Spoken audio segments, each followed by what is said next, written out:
Sementara itu, proyek PIK 2 bukanlah proyek untuk kepentingan umum. Karena bukan untuk kepentingan bangsa, negara, dan masyarakat yang harus diwujudkan oleh pemerintah dan digunakan sebesar-besarnya untuk kemakmuran rakyat, melainkan hanya untuk kepentingan korporasi properti, untuk tujuan sebesar-besarnya kemakmuran dan kekayaan oligarki properti, Aguan dan konco-konconya. Alhasil, proyek PIK 2 tidak boleh dilabeli PSN. Lalu cara membebaskan lahannya menggunakan ketentuan Undang-Undang Nomor 2 Tahun 2012 tentang pengadaan tanah untuk kepentingan umum, yang langsung mengambil tanah rakyat tanpa negosiasi dengan dalih untuk kepentingan umum.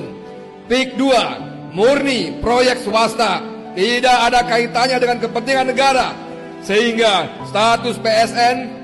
yang diberikan negara harus dicabut karena bertentangan dengan undang-undang. Ketiga, kerugian yang dialami negara berupa munculnya entitas negara dalam negara, berupa kawasan perumahan eksklusif, dan berkurangnya potensi pendapatan negara dari sektor PPH dan BPHTB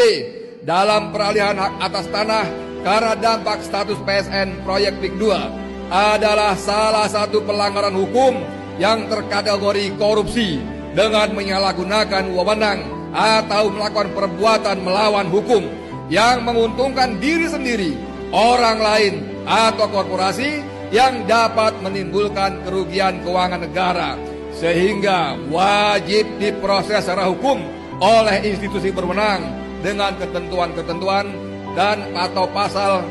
2 atau pasal 3 Undang-Undang Nomor 31 tahun 1999 Junto Undang-Undang Nomor 20 tahun 2001 tentang tindak pidana korupsi. Keempat,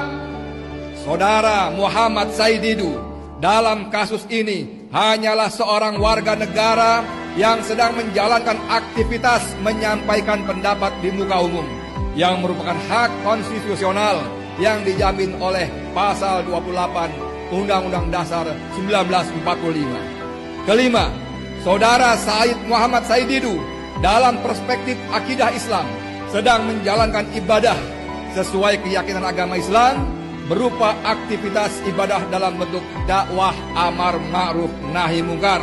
yang juga merupakan hak konstitusional yang diatur dalam pasal 29 Undang-Undang Dasar 1945. Keenam, karena itu dengan dalih dan alasan apapun Saudara Muhammad Said Didu tidak dapat dipersoalkan secara hukum karena sedang menjalankan hak konstitusional yang dijamin oleh konstitusi negara, sehingga segala tindakan yang mempersoalkan aktivitas berpendapat dan menjalankan kewajiban dakwah amar ma'ruf nahi mungkar dapat dikategorikan sebagai tindakan kriminalisasi. Ketujuh, kami menolak upaya kriminalisasi terhadap Saudara Muhammad Said Didu. Kami menduga kuat bahwa sampai derajat meyakini apa yang menimpa Saudara Muhammad Said Didu adalah bagian upaya yang dilakukan Saudara Sugianto Kusumo alias Aguan yang merupakan pengembang di proyek PIK 2 untuk membungkam setiap aktivitas kritik terhadap proyek PIK 2. Karena dalam proyek PIK 2, Saudara Aguan adalah pihak yang paling diuntungkan dari aktivitas bisnis properti